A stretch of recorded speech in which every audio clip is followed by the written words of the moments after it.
हिमाचल प्रदेश के व्यावसायिक शिक्षकों ने सरकार के खिलाफ मोर्चा खोल दिया है।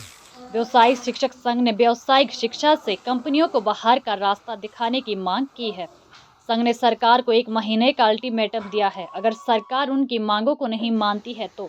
व्यावसायिक शिक्षक शिमला में सरकार के खिलाफ हल्ला बोल देंगे। हिमाचल प्रदेश व्यावसायिक शिक्षक संघ के प्रदेश अध्यक्ष अश्वनी डटवालिया और राज्य महासचिव नीरज बंसल ने शिमला में पत्रकार वार्ता कर कहा कि यदि सरकार एमओयू से कंपनी को बाहर नहीं निकालती है तो 1 नवंबर 2024 से आंदोलन के अलावा प्रदेश भर के व्यावसायिक शिक्षकों के पास अन्य कोई विकल्प नहीं रहेगा। के पास है, परंतु दुख की बात यह है कि सिर्फ कंपनियां एक ही कार्य कर रही हैं, जो कि सैलरी देने का, और बाकी कार्य सारा हमारे व्यावसायिक शिक्षकों पे है। हमें खुशी भी है और गर्व भी है कि हमारे व्यावसायिक शिक्षक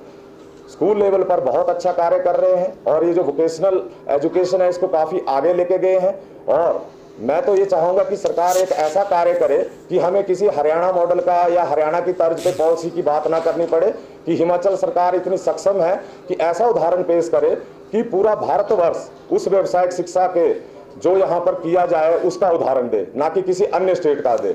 और मैं चाहता हूँ कि इतनी सक्षम हमारी सरकार भी है और डिपार्टमेंट भी है कि एजुकेशन डिपार्टमेंट में व्यावसायिक शिक्षा को आगे लाने का प्रयास किया जाए। अब जो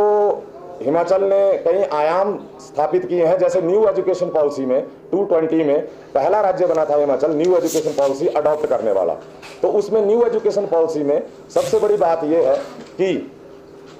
वोकेशनल शिक्षा को अहम दर्जा दिया गया और एक कंपल्सरी सब्जेक्ट बनाया गया है। तो न्यू एजुकेशन पॉलिसी में जब व्यावसायिक शिक्षा को इतना आगे ले जाने की कोशिश की जा रही है, परंतु जो व्यवसायिक शिक्षा देने वाले व्यक्ति हैं या व्यावसायिक शिक्षक हैं, उनके साथ ये जो शोषण की घटना कंपनियों के द्वारा की जा रही है, क्योंकि भारतवर्ष गुलाम भी तब हुआ था जब ईस्ट इंडिया कंपनी आई थी। तो मैं चाहूँगा जो गुलामी पहले 200 साल हमें झेलनी पड़ी अंग्रेजों की, तो हमें तो 11 साल हो गए। अब हम चाहते हैं जो वनवास, पांडवों ने भी 12 साल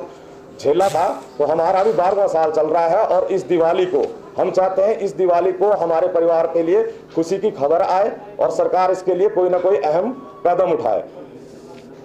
ये भी सरकार कुछ सोचे, क्योंकि अगर इस प्रोजेक्ट को निगम, जैसे हरियाणा में निगम के अंडर 2% पे चलाया जा रहा है, हिमाचल में 14% पे चलाया जा रहा है, वहां पर कोई ऐसी पॉलिसी नहीं है कि उनको रेगुलर कर दिया गया है या उनको सैलरी ज्यादा दी जा रही है, वो रेशो के अकॉर्डिंग दी जा रही है। परंतु जो कोऑर्डिनेटर है हमारे 30 से 32 जो कंपनियों के अधीन कार्य कर रहे हैं, उनके बारे में भी सरकार सोचे। और लगभग हमारे 2174